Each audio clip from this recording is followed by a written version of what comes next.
Hello, governors. It's here. I was correct. DLC for Scarlet and Violet are coming soon. Now, I made a video earlier about the 5 things I want in the DLC, which you can find right... Take that! Thank you, Phoenix.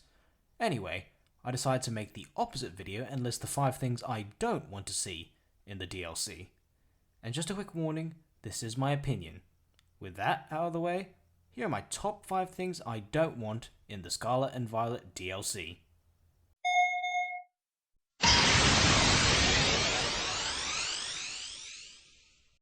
I mean, I highly doubt this will happen, but I have to point it out eventually.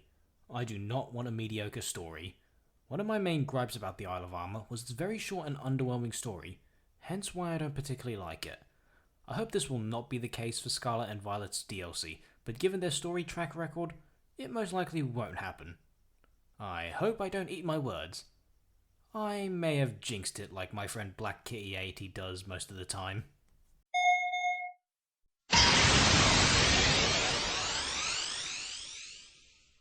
Poorly made side quests. I've said this before in the last video, but the poorly designed Swords of Justice footprint quest was a nightmare. I mean, it's very hard to see where the footprints are and they're just spread around like a bunch of shrapnel. If Game Freak decides to make a new side quest for older legendary Pokemon, I hope they try to make it better and more worthwhile. Not like this. Believe me, the only reason to do the footprint quest is to gain access to the mythical Pokemon Keldeo, and that's it. Oh yeah, also, the Diglett quest is kind of terrible too. It was very hard, I couldn't even find all of them.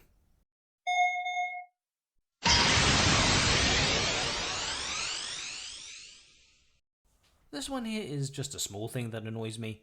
I do not want oddly specific evolution items again. Both the Isle of Armor and Crown Tundra introduced 2 new items to evolve the newly released Galarian Slowpoke.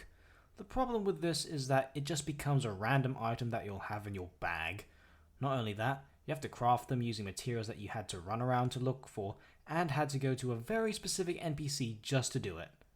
If they plan on making more evolutions, I hope they're not too convoluted.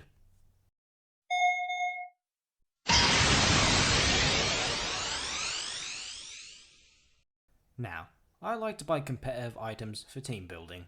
The problems I tend to face are that they are either too expensive or they require specific currencies to grind for. I hope that there won't be another currency that I need to grind for just to buy things. If it's for specific features, that's fine, but for item shopping, no.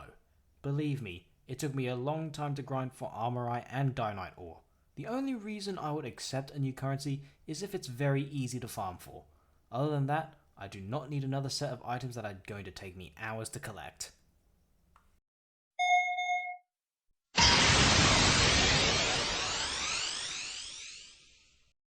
Two words. Overpowered Pokemon. The most notorious thing about the Sword and Shield DLCs were the bunch of overpowered Pokemon they added. Regieleki being the fastest Pokemon that has good setup, Shadow Rider Calyrex having very strong offensive prowess, and Urshifu just being Urshifu. Who came up with this idea? There is a reason why a lot of competitive players said the DLC was pay to win, and this DLC is introducing a ton of new Pokemon.